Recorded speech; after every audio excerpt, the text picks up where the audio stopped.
Hello दोस्तों, नमस्कार। मैं भी एक आप सभी का एक बार फिर से बहुत बहुत स्वागत करता हूं आपके अपने इस यूट्यूब परिवार में। तो आप सब कैसे हैं? उम्मीद करता हूं आप सब अच्छे होंगे, स्वस्थ होंगे और अपनी एसएससी एमटीएस एग्ज़ाम 2025 की तैयारी बहुत ही अच्छी तरीके से कर रहे होंगे। तो साथियों, आज की इस क्लास में हम लोग पिछले पेपर का प्रैक्टिस सेट नंबर 3 को डिस्कस करने वाले हैं। तो साथ ही जैसा कि इस टाइम एसएससी एमटीएस और हवलदार एग्ज़ाम के लिए फॉर्म फिलअप चल रहे हैं, जो कि साथ ही 24 जुलाई तक चलने वाली है। यदि आप लोगों ने अभी तक फॉर्म अप्लाई नहीं किया तो सबसे पहले जाके फॉर्म अप्लाई करिए। तो साथ ही आप सभी को मालूम होगा कि एसएससी एमटीएस और हवलदार एग्ज़ाम के लिए सिंपली यदि आप 10वीं पास है तो फॉर्म भर सकते हैं, और साथ ही यदि आपकी एज 18 से लेकर 28 के बीच में है तो बहुत अच्छी तरीके से फॉर्म भर सकते हैं और 2025 में बिल्कुल अच्छे से इसमें सिलेक्शन भी ले सकते हैं, केवल 2 सब्जेक्ट पढ़ के। वैसे तो साथ ही देखिए, एसएससी एमटीएस में 4 सब्जेक्ट के सवाल पूछे थे। एक तो देखिए जीके का 25 क्वेश्चन आता है जो कि मेन रहता है, और इंग्लिश का भी 25 क्वेश्चन जो कि मेन रहता है। इसके अलावा साथ ही जो आपको केवल पास करना होता है वो सब्जेक्ट आपका मैथ है, जो कि मैथ से साथ ही 20 क्वेश्चन पूछे जाते हैं और रीजनिंग से 20 क्वेश्चन पूछे जाते हैं।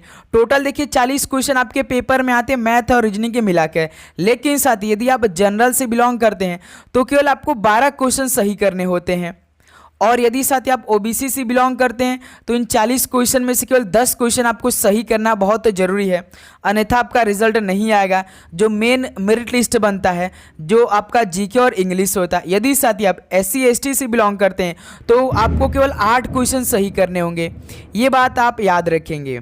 ओके साथ ही, तो एग्ज़ाम पैटर्न हुआ और इसमें आपको 90 मिनट का समय मिलेगा। 90 मिनट में आपको 100 क्वेश्चन हल करने रहेंगे। एक क्वेश्चन 3 नंबर का रहता है, ये बात याद रखिएगा। एक क्वेश्चन 3 नंबर का जीके, और साथ ही इंग्लिश में नेगेटिव मार्किंग रहता है 1 नंबर का। लेकिन वही हम बात करेंगे मैथ और रीजनिंग में, तो साथ ही नेगेटिव मार्किंग नहीं रहता है। तो ये बात हो गई। तो बस आपको साथ ही केवल क्या पढ़ना है, जीके पढ़ना है और इंग्लिश पढ़ना है।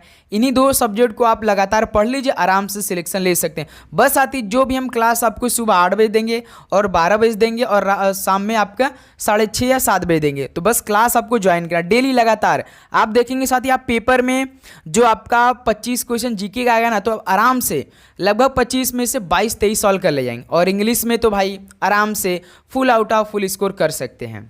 बस आपको डेली पढ़ना है। ओके, तो चलिए दोस्त, इस क्लास को स्टार्ट करते हैं। हम लोग 75 में से 75 पूरा करेंगे। आज की इस क्लास में लगभग साथी 65 से 70 प्रश्न को डिस्कस करेंगे। पेपर से पहले सारे प्रश्नों को काफ़ी अच्छी तरीके से रटा लगा लीजिएगा और याद कर लीजिएगा। ओके, तो चलिए भाई इस क्लास को स्टार्ट करते हैं। लास्ट में अपना स्कोर करेंगे आप सभी का इन 65 प्रश्न में से कितना स्कोर रहा। तो पहला प्रश्न देखेंगे, सुभाष चंद्र बोस हरिपुरा कांग्रेस के अध्यक्ष किस वर्ष में चुने गए थे? बताइए साथी, सुभाष चंद्र बोस जी हरिपुरा कांग्रेस के अध्यक्ष के रूप में किस वर्ष में चुने गए थे? तो आप जानते हैं साथी 1938 में, यानी पहले का यह ऑप्शन क्या बनेगा, बिल्कुल राइट आंसर हो जाएंगे। ओके, चलिए नेक्स्ट अगला सवाल को हल करेंगे। क्वेश्चन नंबर 2 को, इंदिरा गांधी ए लाइफ इन नेचर पुस्तक के लेखक कौन है? देखिए साथी, जो जो टॉपिक्स आपके पेपर में सवाल पूछे गए हैं, बिल्कुल उन्हीं टॉपिक के सारे प्रश्न आज की इस क्लास में हम लोग डिस्कस करने वाले हैं। ओके, तो ध्यान से आप लोग हर एक क्वेश्चन को याद करेंगे। इंदिरा गांधी ए लाइफ इन नेचर पुस्तक के लेखक कौन है? तो याद रखिएगा साथी, जयराम रमेश है। तो यहाँ से भी ऑप्शन क्या हो जाएंगे, बिल्कुल राइट आंसर हो जाएंगे। ओके, चलिए नेक्स्ट अगला सवाल कॉल करिए। क्वेश्चन नंबर 3 को, भारतीय संविधान का अनुच्छेद 48 से पर्यावरण का संरक्षण और सुधार एवं वन्य जीव की सुरक्षा ये किससे संबंधित है? बताइए साथी, भारतीय संविधान का जो अनुच्छेद 48 से है पर्यावरण का संरक्षण और सुधार एवं वन्य जीव की सुरक्षा ये किससे संबंधित है? तो याद रखेंगे साथी, राजनीतिज्ञ निर्देशक सिद्धांत, ये आपका अनुच्छेद किस में है साथी? आप अनुच्छेद जानते हैं कि जो डीपीएसपी है अनुच्छेद 36 से लेकर 51 के बीच में, जो कि साथी डीपीएसपी आयरलैंड देश के संविधान से लिया गया भाग 4 में शामिल है। ये बात याद रखिएगा आप लोग। चलिए नेक्स्ट अगला सवाल को हल करिएगा। क्वेश्चन नंबर 4 को, भारतीय संसद के भवन को क्या कहा जाता है? तो मेरे दोस्त, भारतीय संसद के भवन को क्या कहा जाता है? तो संसद भवन बोला जाता है। ऑप्शन क्या हो जाएगा, बिल्कुल राइट आंसर हो जाएंगे। ओके, चलिए नेक्स्ट अगला सवाल को हल करिएगा। Question number 5, bar code scanner का आविष्कार किस वर्ष में हुआ था? तो मेरे दोस्त, बार कोड स्कैनर का आविष्कार किस वर्ष में हुआ था? तो 1974 में हुआ था। तो यहाँ से भी ऑप्शन क्या हो जाएंगे, बिल्कुल राइट आंसर हो जाएंगे। ओके, चलिए दोस्त अगला सवाल कॉल करिएगा क्वेश्चन नंबर 6 को। बाजीराव सेकेंड 1796 से लेकर 1818 ईस्वी तक थे, ये किस वंश के शासक थे? बताइए साथी, बाजीराव सेकेंड किस वंश के शासक थे? तो सर जी पेशवा के थे। डी ऑप्शन क्या हो जाएंगे? बिल्कुल परफेक्ट आंसर हो जाएंगे। ओके, चलिए नेक्स्ट अगला सवाल कॉल करिएगा क्वेश्चन नंबर 7 को। दिल्ली के लिए लड़ाई को किस वर्ष में लड़ा गया था? तो साथी दिल्ली के लिए जो लड़ाई लड़ी गई थी वो किस वर्ष में लड़ी गई थी? बताएंगे आप सभी दोस्त, क्या बनेगा इस सवाल का राइट आंसर? तो साथी 1526 में लड़ी गई थी, जब पानीपत का पहला युद्ध हुआ था। तो बी ऑप्शन क्या हो जाएगी इस सवाल का? बिल्कुल राइट आंसर हो जाएंगे। चलिए नेक्स्ट अगला सवाल कॉल करिए क्वेश्चन नंबर 8 को। पश्चिम बंगाल की सीमा निम्नलिखित में से किस देश को छोड़कर बाकी सभी देशों से लगती है? बताइए साथी, पश्चिम बंगाल की सीमा निम्नलिखित में से किस देश को छोड़कर बाकी सभी देशों से लगती है? तो भाई देखिए, पाकिस्तान को छोड़कर सभी देशों से लगती है पश्चिम बंगाल की सीमा। तो बी ऑप्शन क्या हो जाएंगे? बिल्कुल राइट आंसर हो जाएंगे। चलिए नेक्स्ट अगला सवाल कॉल करिएगा क्वेश्चन नंबर 9 को। किस नदी को चीन का दुख कहा जाता है? बताइए साथी, चीन का दुख किसे कहा जाता है? तो हवांगहो को बोला जाता है चीन का दुख। ऑप्शन सी क्या हो जाएगा? बिल्कुल परफेक्ट आंसर हो जाएंगे। ओके, चलिए नेक्स्ट अगला सवाल कॉल करिए क्वेश्चन नंबर 10 को। सीमा शुल्क निम्नलिखित सरकार की नीतियों में से किसका एक साधन है? तो साथी सीमा शुल्क सरकार की नीतियों में से किसका एक साधन है? तो राजकोषीय का एक साधन है। ऑप्शन ए क्या हो जाएगा इस सवाल का? बिल्कुल राइट आंसर हो जाएंगे। ओके दोस्त, चलिए नेक्स्ट अगला सवाल कॉल करिए क्वेश्चन नंबर 11। प्रतिवर्ष विश्व पर्यावरण दिवस कब मनाया जाता है? तो मेरे दोस्त प्रतिवर्ष विश्व पर्यावरण दिवस कब मनाया जाता है? तो याद रखेंगे आप लोग 5 जून को।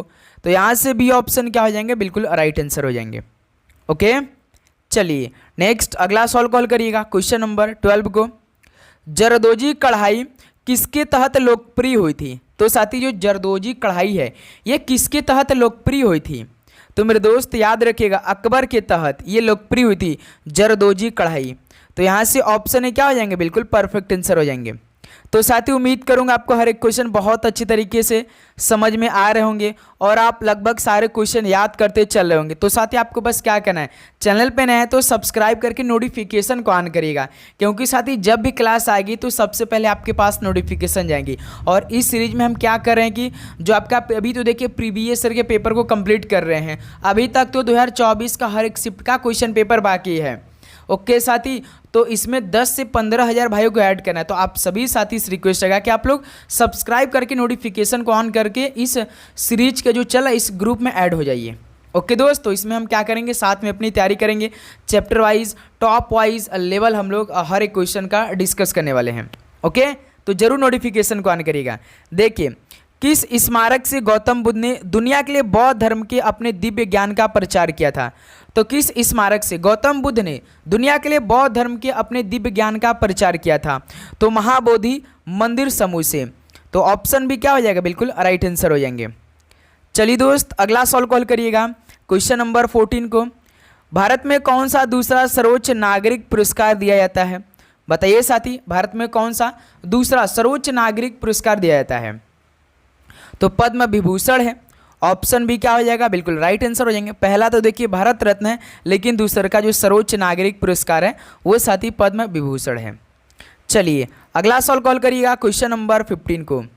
निम्नलिखित में से किसमें यानी किसे ऊष्मागतिकी का प्रथम नियम भी कहते हैं? तो साथी किसे ऊष्मागतिकी का प्रथम नियम भी कहते हैं? तो मेरे दोस्त याद रखिएगा, ऊर्जा संरक्षण का नियम को। तो यहाँ से बी ऑप्शन क्या हो जाएंगे? बिल्कुल परफेक्ट आंसर हो जाएंगे। ओके, चलिए अगला सवाल कॉल करिए क्वेश्चन नंबर 16 को। भारत में किस नदी को दिहांग भी कहा जाता है? तो साथी किस नदी को दिहांग भी कहा जाता है, वो भी भारत में? तो ब्रह्मपुत्र नदी को बोला जाता है। तो यहाँ से भी ऑप्शन क्या हो जाएंगे? बिल्कुल राइट आंसर हो जाएंगे। चलिए दोस्त अगला सवाल कॉल करिएगा क्वेश्चन नंबर 17 को। एडोल्फ हिटलर ने किस वर्ष में आत्महत्या की? तो साथी एडोल्फ हिटलर ने किस वर्ष में आत्महत्या कर ली थी? तो 1945 में। तो यहाँ से डी ऑप्शन क्या हो जाएंगे? बिल्कुल राइट आंसर हो जाएंगे। ओके, चलिए अगला सवाल कॉल करिएगा क्वेश्चन नंबर 18 को। पूर्व औपनिवेशिक काल में भारत में कैलिको के नाम से किसे जाना जाता था? तो साथी पूर्व औपनिवेशिक काल में भारत में कैलिको के नाम से किसे जाना जाता था? तो याद रखिएगा साथी कपास को। तो यहाँ से डी ऑप्शन क्या हो जाएंगे, बिल्कुल राइट आंसर हो जाएंगे। ओके, बिल्कुल। चलिए अगला सवाल कॉल करिए, क्वेश्चन नंबर 19 को। एक अंग्रेजी दार्शनिक और चिकित्सक जॉन लॉक के अनुसार कौन सा एक प्राकृतिक अधिकार नहीं है। यानी साथी एक जो अंग्रेजी दार्शनिक और चिकित्सक थे जिनका नाम था जॉन लॉक, इनके अनुसार भाई कौन सा एक प्राकृतिक अधिकार नहीं है। देखिए स्वतंत्रता तो साथी एक प्राकृतिक अधिकार है उनके अनुसार, समानता भी है, संपत्ति है, लेकिन साथी जो मत देने का अधिकार है तो जॉन लॉक के अनुसार एक प्राकृतिक अधिकार नहीं है। तो इसलिए डी ऑप्शन क्या हो जाएगा, बिल्कुल राइट आंसर हो जाएंगे। चलिए अगला सवाल कॉल करिए, क्वेश्चन नंबर 20 को। ऑल अबाउट वुमन पुस्तक की लेखिका कौन है, बताइए साथी। ऑल अबाउट वुमन पुस्तक की लेखिका कौन है। तो ध्यान देंगे साथी तस्लीमा नसरीन है। तो यहाँ से बी ऑप्शन क्या हो जाएंगे, बिल्कुल राइट आंसर हो जाएंगे। चलिए दोस्त अगला सवाल कॉल करिए, क्वेश्चन नंबर 21 को। संविधान के अनुच्छेद 274 के अनुसार किसकी पूर्व सिफारिश पर कराधान संबंधी विधेयक संसद में प्रस्तुत किया जाता है, बताइए साथी। संविधान के अनुच्छेद 274 के अनुसार किसकी पूर्व सिफारिश पर कराधान संबंधी विधेयक संसद में प्रस्तुत किया जाता है। तो मेरे दोस्त याद रखिएगा राष्ट्रपति की।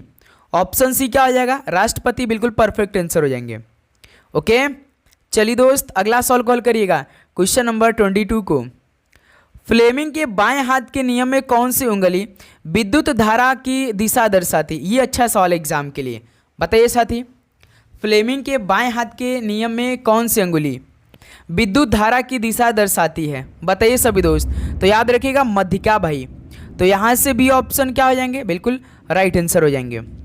ओके, चलिए अगला सवाल कॉल करिए, क्वेश्चन नंबर 23 को। निम्न में से कौन सा स्थल गौतम बुद्ध के जन्म से जुड़ा है। तो भाई इनमें से कौन सा स्थल है जो कि गौतम बुद्ध जी के जन्म से जुड़ा है। तो कहाँ पर हुआ था, तो आप जानते हैं साथी लुम्बिनी में। यानी इस सवाल का बी ऑप्शन क्या हो जाएंगे, बिल्कुल परफेक्ट आंसर हो जाएंगे। ओके, चलिए अगला सवाल कॉल करिए, क्वेश्चन नंबर 24 को। मलयालम भाषा मुख्य रूप से किस राज्य में बोली जाती है। तो साथी मलयालम मुख्य रूप से, जो मलयालम भाषा है मुख्य रूप से किस राज्य में बोली जाती है। तो याद रखिए साथी केरल राज्य में। तो यहाँ से ऑप्शन सी क्या हो जाएंगे, बिल्कुल राइट आंसर हो जाएंगे। ओके, चलिए अगला सवाल कॉल करिए, क्वेश्चन नंबर 25 को। थायमिन की कमी से क्या होता है, यानी कौन सा रोग होता है भाई थायमिन की कमी से। तो आप जानते हैं साथी बेरी बेरी होता है थायमिन की कमी से। तो यहाँ से डी ऑप्शन क्या हो जाएंगे, बिल्कुल परफेक्ट आंसर हो जाएंगे। चलिए अगला सवाल कॉल करिएगा, क्वेश्चन नंबर 26 को। गुजरात के गिर राष्ट्रीय उद्यान और सासन गिर अभ्यारण्य भारत में इकलौते वन्यजीव अभ्यारण्य हैं जिनमें क्या पाए जाते हैं। तो साथी देखिए गुजरात के गिर राष्ट्रीय उद्यान और जो सासन गिर अभ्यारण्य है ये भारत में इकलौते वन्यजीव अभ्यारण्य हैं। तो इनमें क्या पाए जाते हैं। तो साथी याद रखिए एशियाई शेर यानी एशियाई सिंह पाए जाते हैं। तो यहाँ से भी ऑप्शन क्या हो जाएंगे, बिल्कुल राइट आंसर हो जाएंगे। चलिए नेक्स्ट अगला सवाल कॉल करिएगा, क्वेश्चन नंबर 27 को। सूर्य के चमकीले भाग को क्या कहते हैं। तो सूर्य के चमकीले भाग को क्या बोलते हैं, तो फोटोस्फीयर बोलते हैं। तो यहाँ से ऑप्शन क्या हो जाएंगे, बिल्कुल राइट आंसर हो जाएंगे। चलिए दोस्त अगला सवाल कॉल करिए, क्वेश्चन नंबर 28 को। यह मौसम तब आता है जब सूर्य भूमध्य रेखा के ठीक ऊपर आता है। यानी साथी कौन मौसम तब आता है, जब सूर्य जो है भूमध्य रेखा के ठीक ऊपर आता है। तो साथी याद रखिए वसंत का मौसम। ऑप्शन भी क्या हो जाएगा, बिल्कुल परफेक्ट आंसर हो जाएंगे। ओके, चलिए नेक्स्ट अगला सवाल कॉल करिएगा, क्वेश्चन नंबर 29 को। चीन भारत सीमा विवाद भारत और चीन के बीच एक युद्ध था जो कि किस वर्ष में हुआ था। बताइए साथी, चीन भारत सीमा विवाद चल रहा है जो कि भारत और चीन के बीच एक युद्ध भी हुआ था जो कि साथी किस वर्ष में हुआ था। तो 1962 में हुआ था। तो यहाँ से बी ऑप्शन क्या हो जाएंगे, बिल्कुल राइट आंसर हो जाएंगे। चलिए नेक्स्ट अगला सवाल कॉल करिएगा, क्वेश्चन नंबर 30। सिकंदर ने हैदर्सपस के युद्ध में किसको हराया था। बताइए साथी, सिकंदर ने हैदर्सपस के युद्ध में किसको हराया था। तो ध्यान देंगे साथी आप लोग, पोरस को हराया था। ऑप्शन में क्या हो जाएगा, बिल्कुल परफेक्ट आंसर हो जाएंगे। भाई लास्ट में अपना स्कोर करेंगे कि आप सभी का टोटल 65 क्वेश्चन में से कितना स्कोर रहा आज। ओके, और शाम में तैयार रहेगा, शाम में 6:30 बजे आपकी मॉडल पेपर चलने वाली है। ओके, निम्नलिखित में से किस राज्य में द्विसदनीय विधानमंडल नहीं है। तो किस राज्य में द्विसदनीय विधानमंडल नहीं है? तो पहले देखेंगे कि किस राज्य में द्विसदनीय विधानमंडल है। एक तो देखिए कर्नाटक में है, मध्य प्रदेश में भी है, तेलंगाना में है, लेकिन साथ ही तमिलनाडु में नहीं है। तो यहीं से क्या हो जाएगा हम लोग का डी ऑप्शन बिल्कुल परफेक्ट आंसर हो जाएंगे। चलिए दोस्त अगला सवाल कॉल करिएगा क्वेश्चन नंबर 32 को। ताजमहल के अंदर के उद्यान को किसके रूप में जाना जाता है? तो साथी ताजमहल के अंदर के उद्यान को किसके रूप में जाना जाता है? तो याद रखिएगा साथी मुगल गार्डन के रूप में। यहाँ से ऑप्शन क्या हो जाएगा आपका बिल्कुल परफेक्ट आंसर हो जाएंगे। ओके चलिए नेक्स्ट अगला सवाल कॉल करिए क्वेश्चन नंबर 33 को। निम्नलिखित में से कौन सी लक्षद्वीप की लोकप्रिय नृत्य शैली है? ऑप्शन देखिए और बताइए कि लक्षद्वीप की लोकप्रिय नृत्य शैली कौन सी है। तो देखिए कुचिपुड़ी तो आंध्र प्रदेश की, कोलकली यही दिख रही है साथी, कथक यूपी की है, कोलकली कहाँ के? यही लक्षद्वीप की है। तो यहाँ से ऑप्शन सी क्या हो जाएंगे बिल्कुल राइट आंसर हो जाएंगे। तो बताइए साथी कोली किस राज्य की है? कमेंट करके बताइए सभी साथी। जो कुचिपुड़ी आंध्र प्रदेश का हो गया, लक्षद्वीप की कोलकली हो गया, कथक यूपी का हो गया, तो आपको बताना है कोली किस राज्य का है। कमेंट करके बताइए सभी साथी। ओके चलिए अगला सवाल कॉल करिए क्वेश्चन नंबर 34 को। निम्नलिखित में से कौन सा अनुच्छेद भारतीय संविधान में धर्म की स्वतंत्रता के अधिकार से संबंधित है? तो साथी कौन सा अनुच्छेद भारतीय संविधान में धर्म की स्वतंत्रता के अधिकार से संबंधित है? तो मेरे दोस्त याद रखिए अनुच्छेद 25 है। तो यहाँ से डी ऑप्शन क्या हो जाएंगे बिल्कुल राइट आंसर हो जाएंगे। ओके चलिए अगला सवाल कॉल करेंगे क्वेश्चन नंबर 35 को। आहार नाल के किस भाग में वसा का पूर्ण पाचन होता है? तो मेरे दोस्त आहार नाल के किस भाग में वसा का पूर्ण पाचन होता है? तो छोटी आंत में होता है मेरे दोस्त। ऑप्शन बी क्या हो जाएगा बिल्कुल राइट आंसर हो जाएंगे। चलिए नेक्स्ट अगला सवाल कॉल करेंगे क्वेश्चन नंबर 36 को। विष्णु के पांचवें अवतार को किसके रूप में जाना जाता है?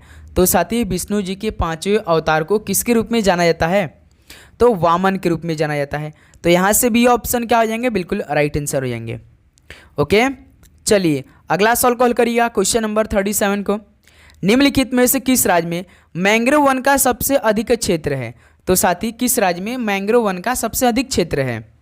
तो याद रखिएगा पश्चिम बंगाल में है, यानी वेस्ट बंगाल में। डी ऑप्शन क्या हो जाएंगे बिल्कुल राइट आंसर हो जाएंगे। चलिए दोस्त अगला सवाल कॉल करिएगा क्वेश्चन नंबर 38 को। नूरजहां किस मुगल सम्राट की पत्नी थी? तो साथी नूरजहां जो थी वो किस मुगल सम्राट की पत्नी थी बताइए। तो आप जानते हैं साथी जहांगीर की पत्नी थी नूरजहां। तो यहाँ से ऑप्शन सी क्या हो जाएगा बिल्कुल राइट आंसर हो जाएंगे। ओके चलिए नेक्स्ट अगला सवाल कॉल करिए क्वेश्चन नंबर 39। तराइन का युद्ध किस वर्ष में लड़ा गया था? तो मेरे दोस्त तराइन का युद्ध किस वर्ष में लड़ा गया था? तो 1191 में लड़ा गया था तराइन का पहला युद्ध।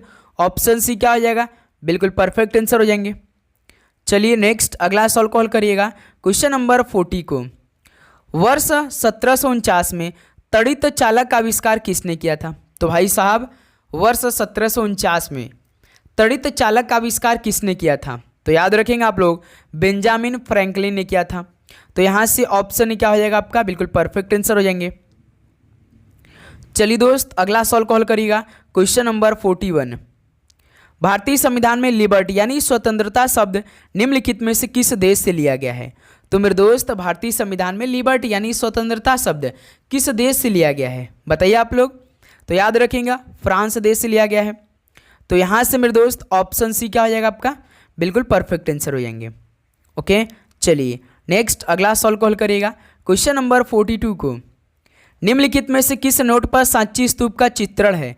तो साथी किस नोट पर सांची स्तूप का चित्रण है बताइए इस सवाल का राइट आंसर। तो सर जी 200 रुपये के नोट पर। तो यहाँ से डी ऑप्शन क्या हो जाएंगे बिल्कुल परफेक्ट आंसर हो जाएंगे। चलिए नेक्स्ट अगला सवाल कॉल करेंगे क्वेश्चन नंबर 43 को। मालगुड़ी डेज किसके द्वारा लिखा गया था? तो साहब जो मालगुड़ी डेज है ये किसके द्वारा लिखा गया है? तो आर.के. नारायण जी के द्वारा। तो यहाँ से डी ऑप्शन क्या हो जाएंगे बिल्कुल राइट आंसर हो जाएंगे। चलिए अगला सवाल को बताइएगा क्वेश्चन नंबर 44 को। खजुराहो का स्मारक समूह किस राजवंश से संबंधित है? तो साथी खजुराहो का स्मारक समूह किस राजवंश से संबंधित है? तो याद रखेंगे चंदेल वंश से संबंधित है। ऑप्शन ए क्या हो जाएगा बिल्कुल राइट आंसर हो जाएंगे। चलिए नेक्स्ट अगला सवाल कॉल करिए क्वेश्चन नंबर 45। सबका साथ सबका विकास का नारा किसने दिया था? तो साथी 2018 में यह नारा दिया गया था, सबका साथ सबका विकास। तो किसने दिया था आप जानते हैं भाई? हमारे देश के प्रधानमंत्री श्री नरेंद्र मोदी जी के द्वारा दिया गया था 2018 में, सबका साथ सबका विकास। ऑप्शन सी बिल्कुल राइट आंसर हो जाएंगे। ओके, चलिए अगला सवाल कॉल करिएगा, क्वेश्चन नंबर 46 को। जीवाणुओं के वर्गीकरण के अध्ययन को क्या कहा जाता है? तो मेरे दोस्त, जीवाणुओं के वर्गीकरण के अध्ययन को क्या बोला जाता है? तो सर जी टैक्सोनॉमी बोला जाता है। तो यहाँ से ऑप्शन सी क्या हो जाएंगे? बिल्कुल राइट आंसर हो जाएंगे। चलिए नेक्स्ट अगला सवाल बताएंगे, क्वेश्चन नंबर 47। सोडियम बाइकार्बोनेट का साधारण नाम क्या है? तो साथी सोडियम बाइकार्बोनेट का साधारण नाम क्या है? तो याद रखेंगे बेकिंग सोडा है। ऑप्शन ए क्या आ जाएगा? बिल्कुल राइट आंसर हो जाएंगे। चलिए दोस्त अगला सवाल कॉल करिए, क्वेश्चन नंबर 48 को। संतोष ट्रॉफी यानी किस टीम विजेता को दिया जाने वाला पुरस्कार? भाई संतोष ट्रॉफी किस खेल में आती है? तो आप जानते हैं साथी फुटबॉल। तो संतोष ट्रॉफी फुटबॉल विजेता टीम को दिया जाने वाला पुरस्कार होता है। तो यहाँ से डी ऑप्शन क्या हो जाएंगे? बिल्कुल राइट आंसर हो जाएंगे। ओके, चलिए नेक्स्ट 49 नंबर कॉल करिए। गणेश महोत्सव का प्रारंभ किसने किया था? तो साथी गणेश महोत्सव का प्रारंभ किसने किया था? तो याद रखिएगा लोकमान्य तिलक ने किया था। ऑप्शन भी क्या हो जाएगा? बिल्कुल राइट आंसर हो जाएंगे।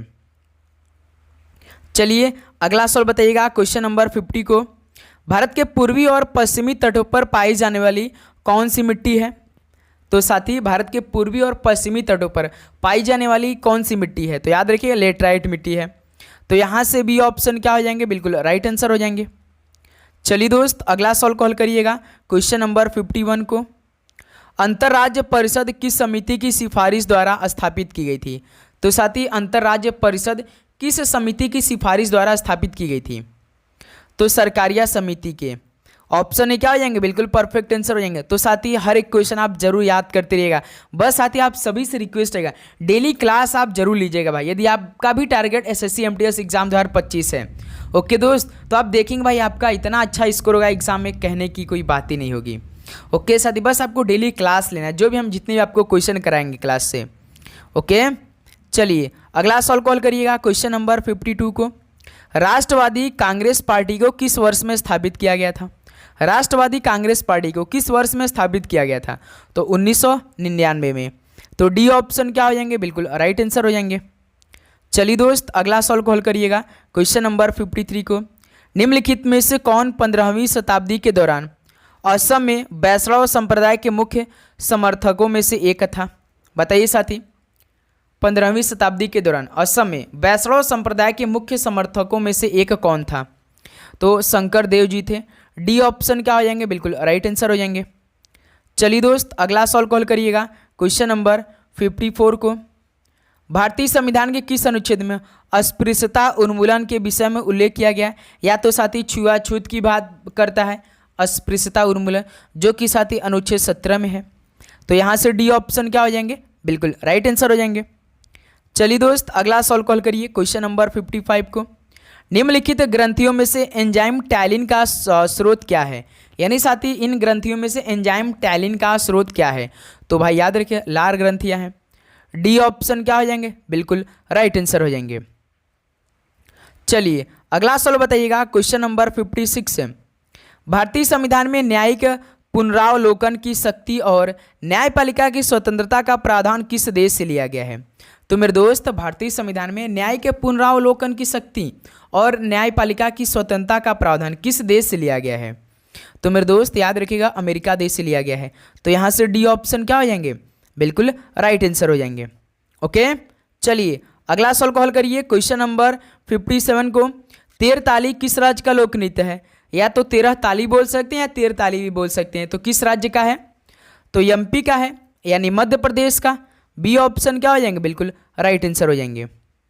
ओके मेरे दोस्त, चलिए नेक्स्ट अगला सवाल कॉल करिए, क्वेश्चन नंबर 58 को।